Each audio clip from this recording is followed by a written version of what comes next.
Hola, soy la doctora Leni Gallardo. El día de hoy vamos a platicar con motivo del Día Mundial contra la Leucemia. Sabemos que el 4 de septiembre es el Día Mundial de Concientización para la Leucemia. El 22 de septiembre es el Día Mundial contra la leucemia mieloide aguda.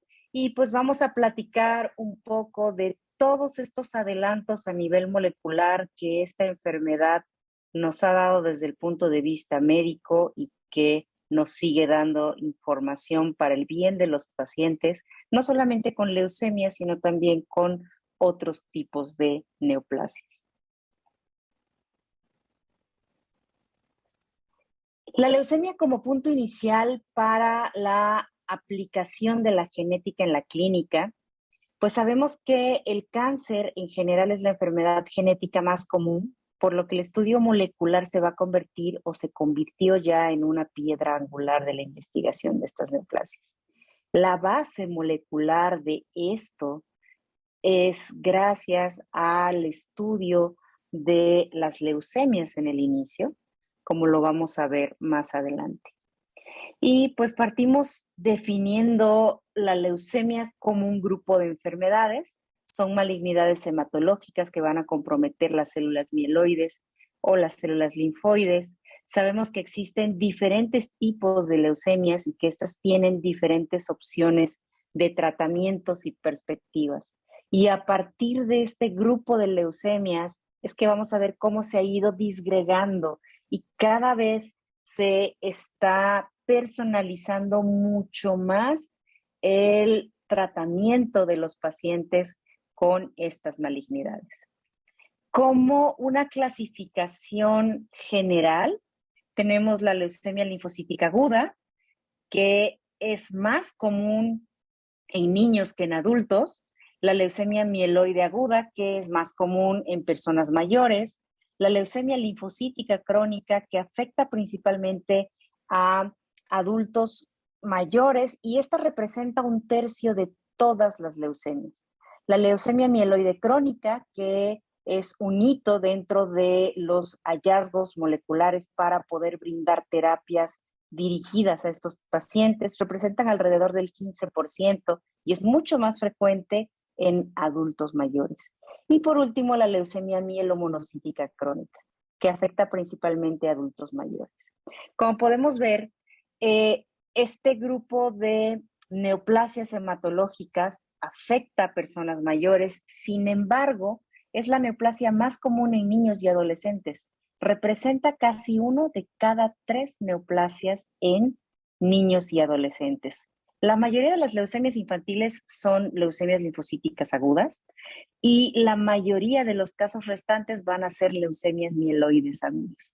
Las leucemias mieloides crónicas son raras en niños, pero también pueden presentarse. ¿Qué pasa con los números en general de todo este grupo de neoplasias hematológicas que podemos denominar leucemia? Como podemos ver acá, el estimado de casos nuevos para el 2022 en Estados Unidos es de aproximadamente 60,650 casos. Y esto representa alrededor de un 3.2% de todas las neoplasias reportadas en esta población. Se estima también que van a fallecer por leucemia 24,000 personas, y esto es el 3.9% de todas las muertes. La supervivencia a 5 años está calculada en 65.7% para el 2022, pero quiero mostrarles acá algo interesante. A través del tiempo, podemos ver acá una gráfica que va desde el 92 hasta el 2020. Vemos cómo el número de nuevos casos diagnosticados ha ido variando relativamente poco a través del tiempo, pero la mortalidad está empezando a caer. Y esto es gracias a la, a la disponibilidad de nuevas terapias que se están desarrollando día a día gracias a los ensayos clínicos y a la investigación que empieza desde investigación básica, etcétera. Si nos vamos todavía a números, la supervivencia calculada entre el 2012 al 2018, como les dije, fue del 65.7%. Y los casos por edad, pues van a ser diferentes, además de la mortalidad por edad. Si se fijan acá, la probabilidad, bueno, el porcentaje por edad en personas menores de 20 años representa un 8.2% de casos nuevos y de este 8.2%, pues este grupo de edad va a presentar una mortalidad de aproximadamente 1.9%. El grupo con mayor frecuencia y con mayor mortalidad, por ende, está en aquellos mayores de 65 años, que representan el 24.8% de los casos nuevos. Y en mortalidad, este 24.8% es el 24%.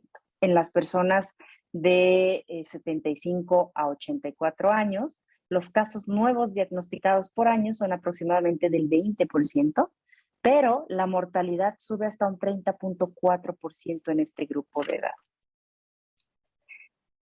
La tasa de personas por cada 100,000 afectadas por leucemia y divididas por género entre varones y mujeres, pues va a variar también dependiendo de las poblaciones.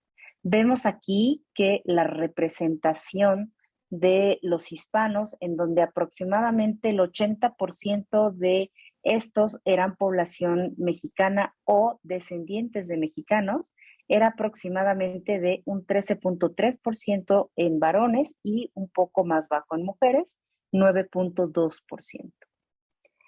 Aproximadamente es la probabilidad de sobrevivir a la leucemia durante 10 años o más es de 41%. Esto de acuerdo a Cancer Research de Reino Unido.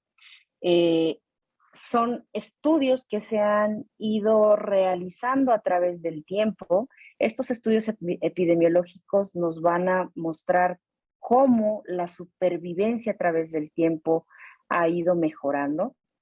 En general es del 41%, pero ya podemos llegar a hacer este cálculo a 10 años. Antes solamente podíamos calcularlo a 5 años porque pues era el tiempo promedio que nos daba la información y el seguimiento de los pacientes para hacerlo. En este mismo canal, pues podemos ver que la edad en la que hay una mayor probabilidad de supervivencia o una supervivencia más alta es entre los 40 y 49 años. Y que a través del tiempo, pues hubo una supervivencia una mejora en la supervivencia en los últimos 40 años, que va del 7% al 46%. Esta mejora tiene que ver directamente con el tipo de diagnóstico, el tipo de tratamiento y con todos los avances que se han podido realizar en investigación a nivel de esta enfermedad o este grupo de enfermedades.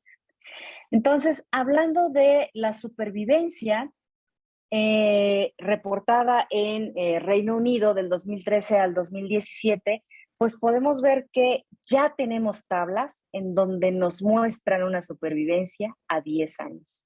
Entonces, la supervivencia a un año va a ser arriba del 70%, la supervivencia a 5 años está aproximadamente en el 50%, 55%, y tenemos esta supervivencia de un poquito más del 40% a 10 años.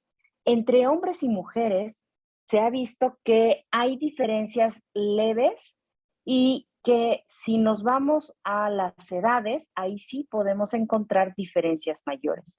Los pacientes que tienen entre 40 y 49 años son los que tienen mayores probabilidades de supervivencia después de un diagnóstico de leucemia que aquellos que se encuentran en edades extremas de la vida, entre los 70 a los incluso 99 años. También podemos ver qué es lo que ha pasado con la supervivencia a lo largo del tiempo. Y estas gráficas son interesantes porque nos miden hasta el 2011 cómo ha ido mejorando de manera dramática la supervivencia. En los años 1971 a 1972, la supervivencia en las personas diagnosticadas con leucemia no llegaba ni al 35%. Apenas sí llegaba al 32%. Poco a poco y con el avance y la disponibilidad de nuevas terapias, vemos que de 1980 a 1981 esto ya casi llegaba al 50% y pasamos el 50%, llegamos al 60%, llegamos a acercarnos al 70% y al final en el 2011, hace 10 años aproximadamente, pues estábamos alcanzando una tasa de supervivencia neta del 70%. También lo que tenemos que tomar en cuenta es que mejoraron también las opciones de diagnóstico y al mismo tiempo mejoraron las opciones de diagnóstico temprano. Vemos acá que pues los periodos en los años 70, las probabilidades de diagnosticar una enfermedad y que esto pueda darnos la oportunidad de medir en ellos la tasa neta de supervivencia, dependiendo del diagnóstico y qué tan temprano se hizo, pues es muy bajita comparado con lo que teníamos hace 10 años. En un momento les voy a mostrar lo que tenemos ahora. Y lo mismo en los periodos de diagnóstico calculados entre el 2013 a 2017 por Cancer Research del Reino Unido. ¿Qué pasó en los últimos 50 años? Bueno, partimos de que antes el diagnóstico era solamente morfológico, hacíamos un diagnóstico y se clasificaban los diferentes tipos de leucemias en grandes grupos. Posteriormente llegó la era de la citogenética, en donde empezamos con cariotipos, se siguió con otros tipos de análisis como FISH, SISH. Luego, la citometría de flujo nos ayudó muchísimo para determinar cómo es que estas proteínas nuevas se formaban o actuaban a nivel biológico. Empezaron la era de los paneles moleculares en donde diferentes firmas, diferentes alteraciones en diferentes vías moleculares nos van a dar tanto diagnóstico como pronóstico y nos van a guiar el tratamiento, nos van a ayudar a dar un seguimiento. Y esto va a hacer que poco a poco estos grupos que hablamos al inicio y que presentamos al inicio, grandes grupos de diferentes tipos de leucemias, empiecen a segmentarse en subgrupos cada vez más pequeños, cada uno con acceso a múltiples tipos y opciones de tratamiento, teniendo en cuenta que es la interacción del huésped con el inicio de la carcinogénesis en este grupo de enfermedades, lo que puede definir al final unas opciones o las opciones de tratamiento. Entonces, quiero mostrarles acá cómo fuimos evolucionando o pasando. Obviamente, actualmente se utilizan todas estas herramientas porque tenemos que partir de lo morfológico para poder guiarnos e identificar alteraciones a nivel de cariotipos, por ejemplo. Luego nos podemos, de acuerdo a estas dos características, ya guiar un poco más el diagnóstico para poder identificar ciertas alteraciones que pueden ser de buen o mal pronóstico, pero que nos van a guiar para el tratamiento y nos van a guiar para poder clasificar a las leucemias y utilizando este método que en este caso es un FISH, por ejemplo. Y conforme fueron pasando los años, pues fuimos viendo que existían diferentes características, diferentes fusiones entre genes, translocaciones, etcétera, que daban ciertas características específicas a cada tipo de leucemia. Y se fueron segregando estas leucemias y de acuerdo a esto, pues además de la clasificación, podíamos encontrar las mejores opciones de tratamiento, sabíamos también cuál era el pronóstico y de acuerdo a esto es que empezaron a nacer protocolos de investigación que vayan un poco más allá de estas alteraciones, de estas translocaciones. Aquí podemos ver un FISH en donde se ve una translocación positiva entre el cromosoma 15 y el cromosoma 17. Y acá podemos ver el típico cromosoma Filadelfia, que es este que está caracterizado y que se presenta en más del 95% de las personas con leucemia granulocítica crónica. Llegando ya un poco más allá, podemos ver cómo se va haciendo de complejo y cómo ha ido evolucionando el modo de diagnosticar, clasificar y de tratar a estos pacientes. Para cada una de estas alteraciones que podemos encontrar en diferentes leucemias, tenemos diferentes tipos de terapias que pueden ayudar y que nos van a mejorar el pronóstico de los pacientes. Y entonces estamos en la era de la oncología de precisión, en donde tratamientos dirigidos, dependiendo de las características genéticas, biomarcadores, fenotípicas, incluso psicosociales, nos van a ayudar a distinguir entre ciertas presentaciones y otras similares que podríamos a veces tratar como una sola o un solo tipo de leucemia. Entonces, pues viendo un poco más o volviendo un poco a la historia, vemos que entre los años 90, 80 y 90, el tratamiento de las neoplasias en general dependían del órgano afectado y de las características morfológicas del tumor. Poco a poco, avanzando entre el 2000 y el 2010, vemos que se ha ido estratificando en función de biomarcadores y los pioneros en esta estratificación fueron las diferentes leucemias, especialmente las leucemias mieloides agudas, en donde se pudo estratificar dependiendo de las alteraciones citogenéticas que presentaban en leucemias M1, M2, M3, como se conocían antes. Y estamos ahora en la medicina de precisión, en donde no solamente esta parte de la estratificación por biomarcadores es la única herramienta con la que cuentan los médicos para tratar a estos pacientes, sino que el análisis complejo mediante secuenciación masiva de diferentes genes para buscar opciones terapéuticas nos ha dado la posibilidad de que podamos tener diferentes opciones con estas pacientes, tanto para una detección oportuna, modificaciones de riesgos, diagnósticos respecto a marcadores y superclasificaciones que nos van a ayudar a utilizar terapias blanco, que le llamamos también medicina personalizada, con además un adelanto respecto a la predicción del desenlace. Y de acuerdo a esta predicción del desenlace, es que podemos empezar a disgregar a estos pacientes y utilizar nuevas alternativas que les van a brindar la posibilidad de mayor supervivencia, mejor calidad de vida, etc.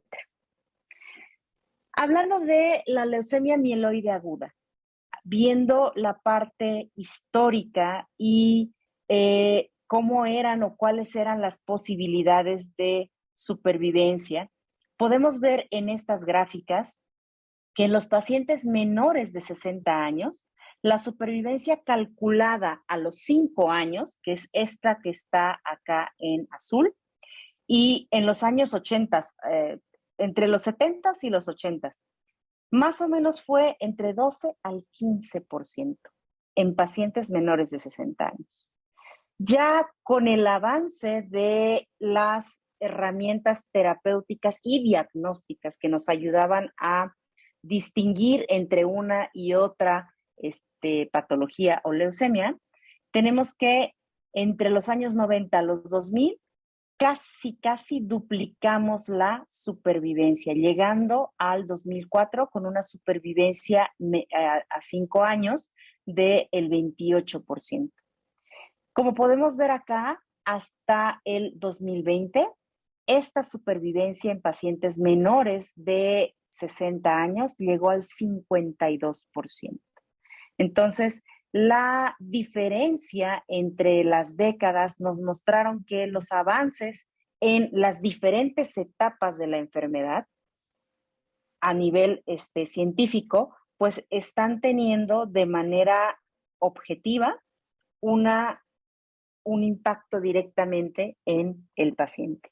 Y este es un ejemplo muy grande de todo lo que se puede hacer a nivel molecular con otro tipo de enfermedades. Lo mismo podemos ver aquí, pero esto es en pacientes mayores de 60 años. ¿Cuáles eran las probabilidades de supervivencia en pacientes mayores de 60 años diagnosticados con leucemia mieloide aguda en las diferentes décadas, llegando hasta el 2020? En donde las posibilidades de supervivencia mayor a en 5 años o medida en 5 años son del 17%, casi el doble de probabilidades de un diagnóstico después de los 60 años entre los años 70 y los años 80. Si bien esto no ha mejorado de manera dramática, podemos observar que al menos está duplicando y la perspectiva va a que esto va a seguir mejorando. ¿Qué es lo que ocurre con las probabilidades que tenemos de supervivencia en las diferentes eras? Al final, pues las probabilidades, como pudimos ver acá, en general, es que en la era anterior a los 2000 o a la década del 2000, pues la probabilidad era aproximadamente del 45% de supervivencia a 5 años. En la era del 2000 al 2009, o en la década, perdón, la probabilidad llegó a ser del 88%, esto en todas las edades, y para el 2000 tenemos una probabilidad del 93% en todas las edades. Entonces, este tipo de gráficas que nos ayudan, o de curvas de supervivencia que nos ayudan a ver cómo ha cambiado todo este pronóstico dentro de esta enfermedad, es increíble y nos ayuda a pensar sobre el avance de la ciencia y la importancia de los ensayos clínicos.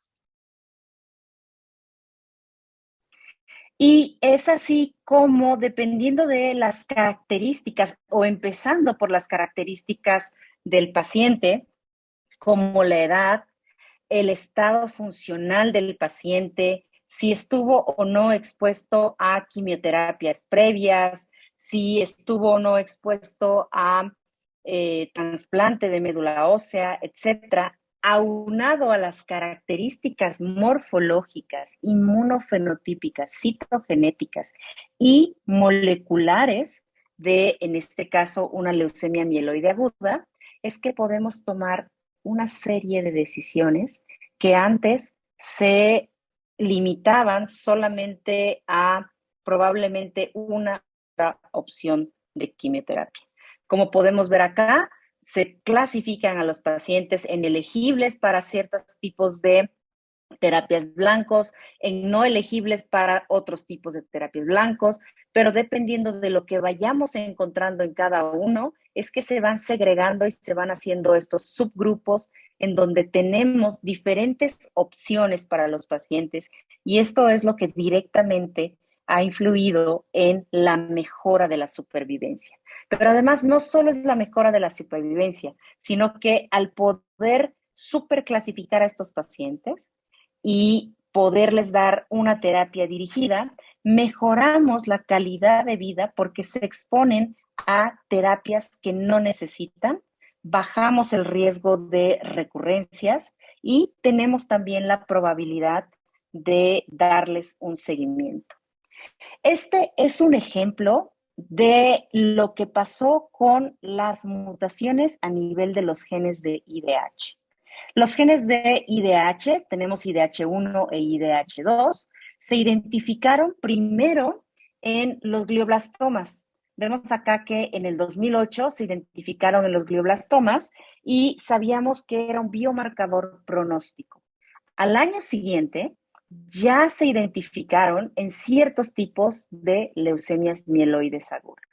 Y a partir de acá se empezó además a desarrollar en materia de investigación la búsqueda de ciertas terapias que pudieran ir justamente a trabajar con la consecuencia de estas alteraciones. Luego se vio que también habían alteraciones germinales, o sea que podían personas nacer con estas alteraciones en los genes de IDH y estos daban ciertas características clínicas, pero lo que quiero mostrarles acá es que año con año con año hubieron grandes descubrimientos que llevaron a que en el 2017 se aprobara en la FDA o la FDA pudiera aprobar y la EMA también eh, medicamentos o terapias dirigidas para este grupo de pacientes que por otro lado tenían muy mal pronóstico y que con la identificación de una terapia dirigida que va justamente a actuar en esta alteración, pues se pudo empezar a utilizar en pacientes que tenían leucemia mieloide aguda que había recurrido o que era refractaria al tratamiento.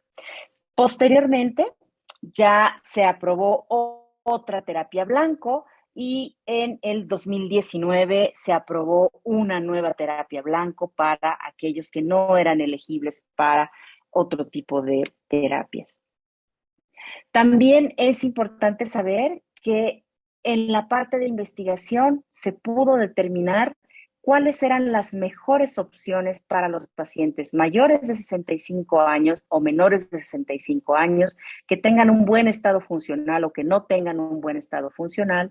Pero lo que quiero mostrarles acá, y espero no sonar repetitiva, es que la evaluación dentro de ensayos clínicos es lo que está haciendo que tanto pacientes con un pronóstico diferente, tal vez mejor que otros pacientes, lleguen a tener oportunidades que antes pues no se tenían para poder tener una mejor calidad de vida y poder saber o tener más tiempo con control de la enfermedad. ¿Cuáles son los enfoques de las terapias dirigidas y cuáles son los ensayos clínicos en leucemia mieloide aguda?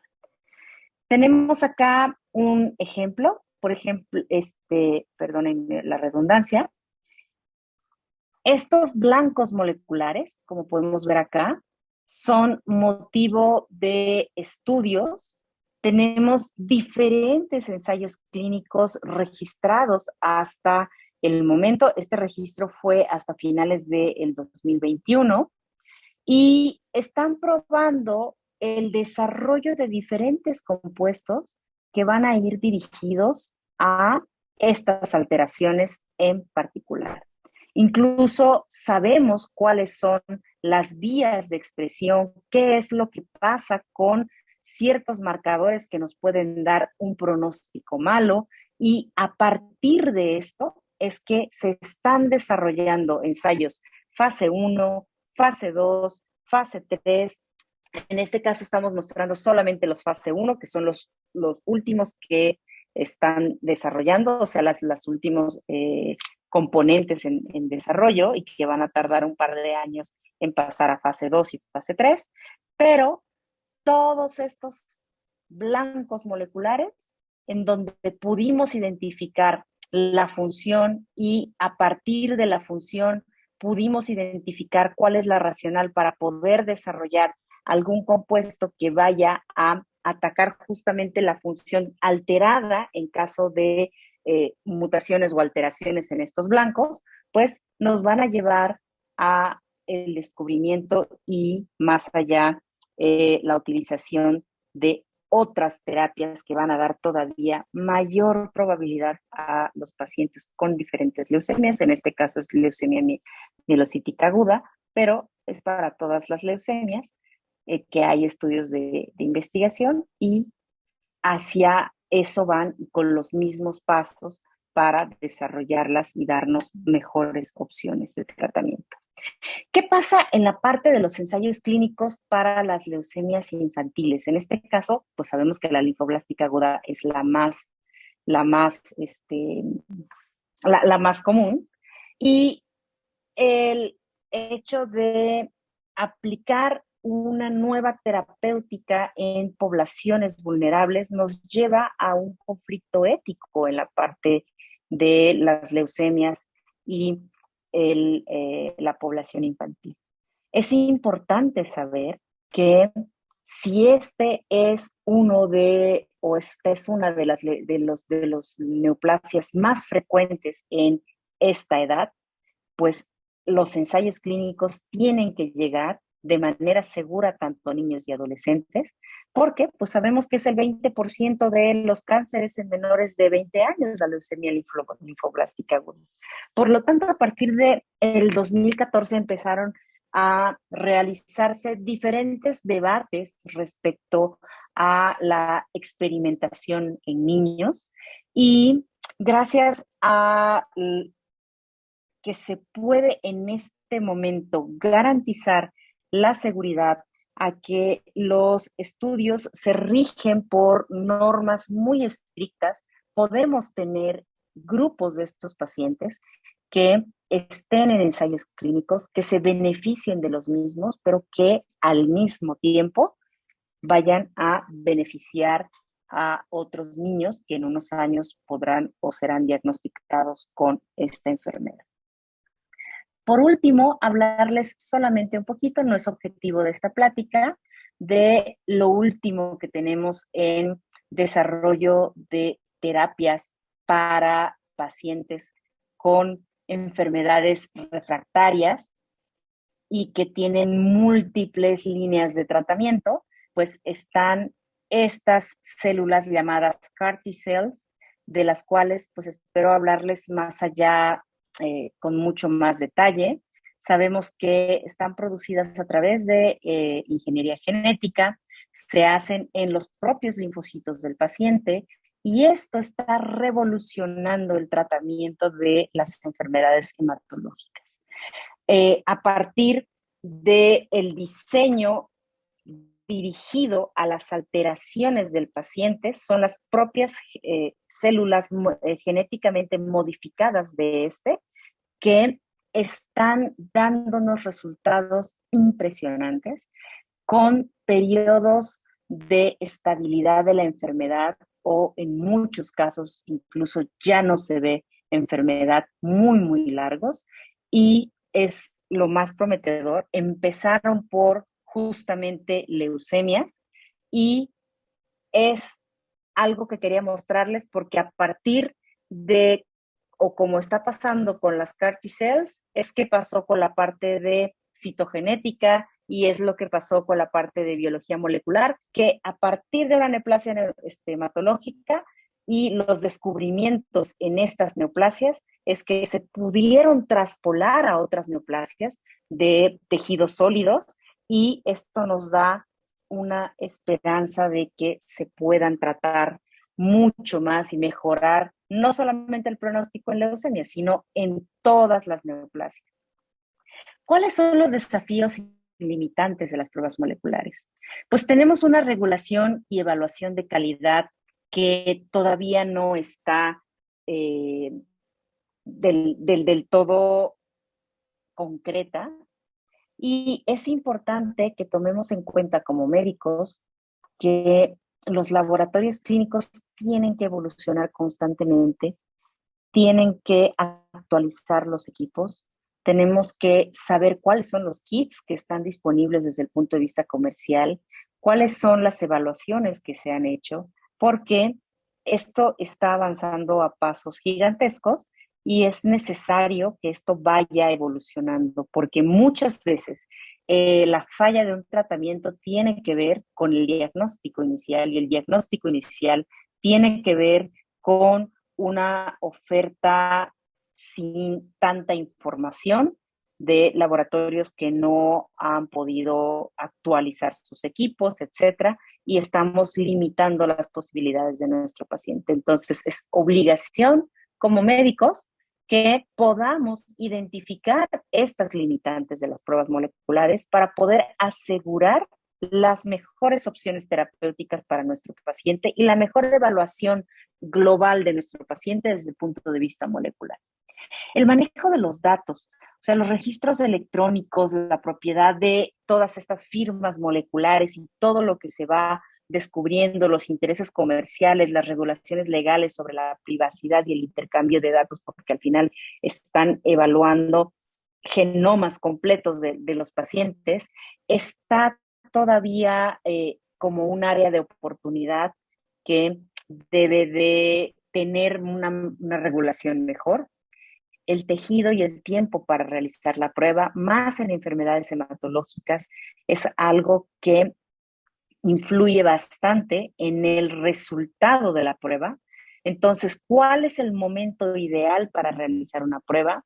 Pues va a depender de si estamos en el diagnóstico, si el paciente ya recibió un tipo de tratamiento, si el paciente tiene una recurrencia, 2 recurrencias, 3 recurrencias, 4 recurrencias, etcétera. Entonces, sabemos que esta es una enfermedad que va a ir cambiando desde el punto molecular con cada recurrencia y no es lo mismo lo que evaluamos en un diagnóstico inicial y las pruebas moleculares que tenemos a partir de un diagnóstico inicial que las pruebas que tenemos o el perfil molecular que vamos a tener en una primera o segunda recurrencia.